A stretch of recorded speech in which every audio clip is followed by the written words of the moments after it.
ಈಗ ಬಿಗ್ ಬಾಸಿಂದ ಶೋಭಾ ಶೆಟ್ಟಿನ ಹೊರಗೆ ಕಳಿಸ್ಕೊಡಿ ಅಂತ ಕೇಳ್ಕೊಂಡು ಕಣ್ಣೀರು ಹಾಕೋತಿದ್ದಾರೆ. ಮತ್ತೊಂದು ಕಡೆ ನಾಮಿನೇಷನ್ ಆದಂಥ ಪೈಕಿ ಇವತ್ತು ಐಶ್ವರ್ಯ ಔಟ್ ಆಗಿದ್ದಾರೆ. ಇದ್ರ ಬಗ್ಗೆ ಸಂಪೂರ್ಣ ಮಾಹಿತಿಯನ್ನು ನಿಮಗೆ ಕೊಡ್ತೀನಿ. ಅದಕ್ಕೆ ಮುಂದೆ ಚಾನಲ್ ಸಬ್ಸ್ಕ್ರೈಬ್ ಮಾಡಿ.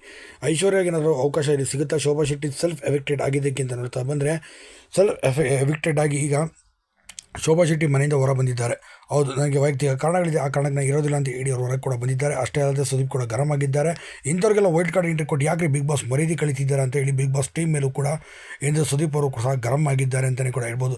ಸಾಕಷ್ಟು ಜನ ಬಿಗ್ ಬಾಸ್ ಒಳಗೆ ಬರೋದಕ್ಕೆ ಅವಕಾಶಕ್ಕಾಗಿ ಕಾಯ್ತಿದ್ರೆ ಇಂಥವ್ರು ನಮ್ಗೆ ಇರೋದಕ್ಕೆ ಇಲ್ಲ ಅಂತ ಹೇಳ್ಬಿಟ್ಟು ಕಳಿಸ್ತಾ ಹೋಗ್ತಾರೆ. ಅಂಥವ್ರಿಗೆಲ್ಲ ಯಾಕೆ ಕರೆದು ಅವಕಾಶ ಮಾಡಿಕೊಡ್ತೀರಾ ಅಂತ ಹೇಳಿ ಸುದೀಪ್ ಅವರು ಕೂಡ ಕೋಪಗೊಂಡಿದ್ದಾರೆ. ಅಷ್ಟೇ ಅಲ್ಲ, ಇನ್ನು ಈ ಬಾರಿ ಐಶ್ವರ್ಯ ಅವರು ಈ ವಾರ ಸ್ವಲ್ಪ ಆಗಿ ನಾಮಿನೇಷನ್ ಕೂಡ ಆಗಿದ್ರು. ನಾಮಿನೇಷನ್ ಆದಂಥ ಇದರಲ್ಲಿ ಐಶ್ವರ್ಯ ಅವರು ಈಗ ಎಲಿಮಿನೇಷನ್ ಕೂಡ ಆಗಿದ್ದಾರೆ. ಇನ್ನು ಐಶ್ವರ್ಯ ಅವರು ಒಂದೇ ಒಂದು ಅವಕಾಶ ಮಾಡಿಕೊಡಿ, ಈ ವಾರ ನಾನು ಏನಂತ ಪ್ರೂವ್ ಮಾಡೇ ತೋರಿಸ್ತೀನಿ ಅಂತ ಹೇಳಿದರು. ಈ ಹಿಂದಿನ ವಾರದಲ್ಲಿ ಸುದೀಪ್ ಅವರು ಕೂಡ ಎಚ್ಚರವನ್ನು ಕೂಡ ಕೊಟ್ಟಿದ್ರು. ಇದೇ ಥರ ಕೈ ಹಿಡಿದುಕೊಂಡು ತಿರುಗ್ತಿದ್ರೆ ಭಾಳ ಅತಿ ಶೀಘ್ರದಲ್ಲಿ ಇಬ್ಬರಲ್ಲೊಬ್ಬರು ಹೊರಗಿರ್ತೀನಿ ಅಂತ ಹೇಳಿದ್ರು. ಅದರಂತೆ ಇಂದು